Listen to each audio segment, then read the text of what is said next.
Olá pessoal, esta é a nossa sétima aula, é a terceira parte da nossa sétima aula. Nós estamos falando sobre o movimento do Espírito Santo, ou história do movimento, história e teologia do movimento pentecostal, na nossa disciplina aqui na faculdade, na FAECAD.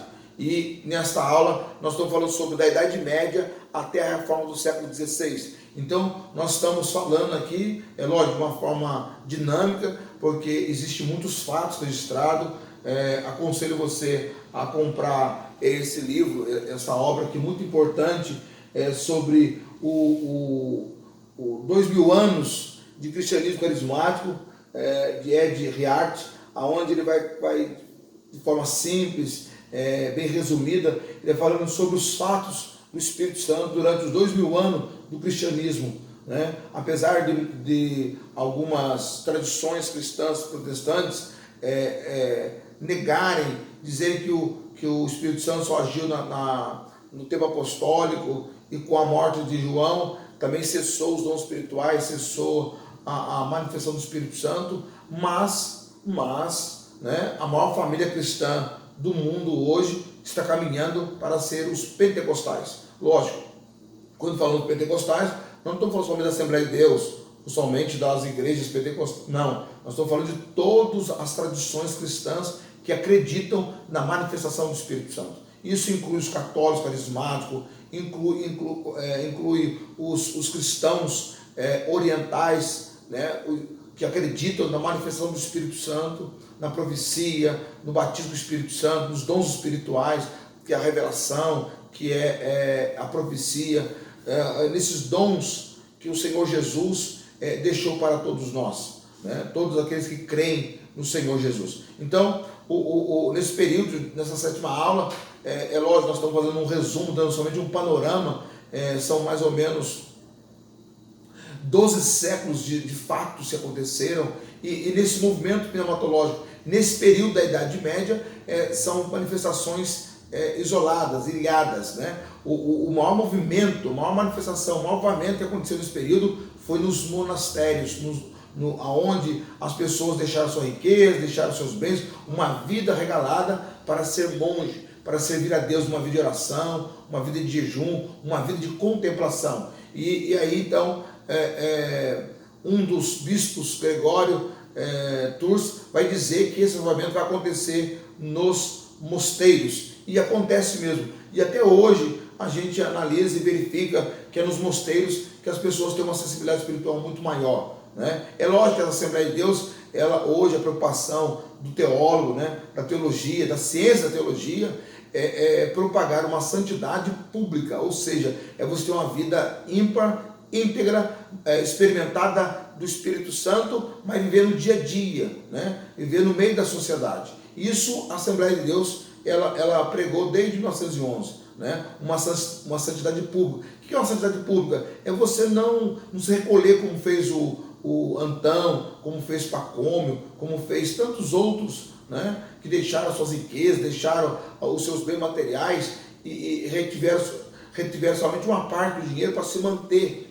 né, até a morte, e desfizeram de todos os bens materiais. A proposta do pentecostalismo hoje é você ter uma vida de santidade pública no meio das pessoas, vivendo no seu dia a dia, trabalhando, estudando, entendeu? Porém, uma vida íntegra diante de Deus. Disse para vocês que as mulheres, na aula passada, no vídeo passado, sobre a manifestação entre as mulheres. Por quê? Porque o Espírito Santo ele não faz acepção de pessoa. Você vai ver no capítulo 9 de Atos dos Apóstolos que o Espírito Santo desce na casa de Cornélio. E a Bíblia diz que o Espírito Santo manifesta em Cornélio, manifesta na sua família, nas mulheres, nos escravos e nas escravas. Ou seja, o Espírito Santo desce de igual modo sobre todos. O Cornélio, que era o centurião, que era a autoridade, desceu sobre os seus familiares, que aí é os homens, parentes, as mulheres, que aí conta como separado, e os servos e servas, né? Sempre nessa ordem, porque era a cultura da época, era o contexto da época. Mas o Espírito Santo desceu sobre todos, e todos foram cheios do Espírito Santo. A Bíblia diz que enquanto Pedro pregava, o Espírito Santo desceu e todos foram cheios do Espírito Santo e falava línguas estranhas. Então, a manifestação do Espírito Santo, ela não aconteceu só na igreja primitiva, ela acontece até os nossos dias de hoje. Por quê? Porque Idegarda, Juliana, Gertrude, todas elas deram testemunho da grandeza e da manifestação do Espírito Santo. Já no século XII, o movimento valdense, né, Pedro Vado, começa a seguir os homens pobres de Lyon, porque Vado é um homem rico e ele tem acesso a um texto, né, uma tradução do Novo Testamento no seu idioma, no seu vernáculo, e aí ele então abre mão das suas riquezas, abre mão dos seus bens materiais e começa a ser um pregador itinerante. Ele retém só uma parte da sua fortuna para poder sustentar a família e o resto ele reparte entre os pobres. E ele começa a andar por toda a região como um pregador itinerante, falando sobre o Senhor Jesus, sobre a salvação em Cristo Jesus, né?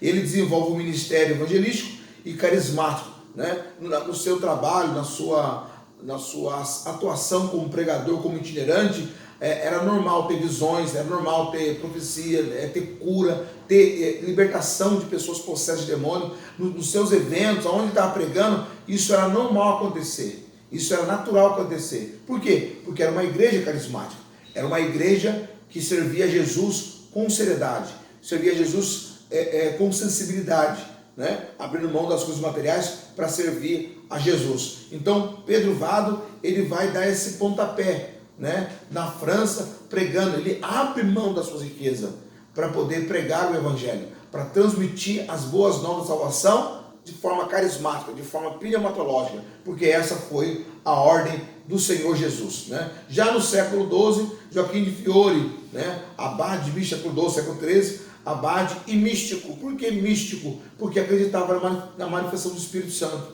né? Um cisterciense da Itália, ele divide toda a história em 3 eras, ou chama de período. Esse Pedro Joaquim de Fiore, ele vai dividir a história em 3 períodos, né? Antigo Testamento, Novo Testamento e Idade Futura.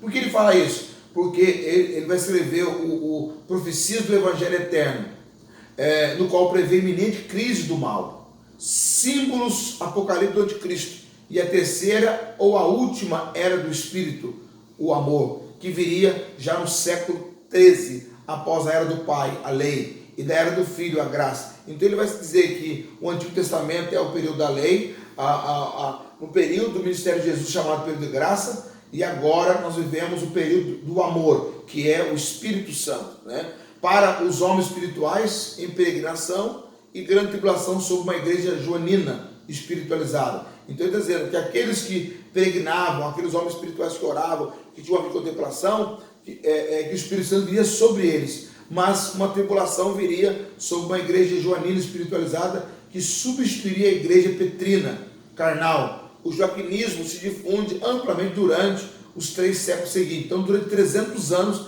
depois do século XIII até o século, praticamente século XVI, esta visão, essa exposição teológica de Fiore vai encontrar guarida, né? Já no século XIII, nós temos Francisco de Assis, uma figura interessante, o Francisco de Assis. O Senhor Deus fala com ele para ele reformar a igreja, e ele acha que é para reformar a pequena capela lá na França, e ele então vai lá e reforma a pequena capela. Mais tarde que ele vai entender que o Senhor Deus está falando da reformar, não é o templo, não é a instituição, mas a igreja propriamente dita. Nós sabemos que o Espírito Santo tem que convencer o pecado, da justiça e do juízo, e é ele que faz a mudança na vida do homem.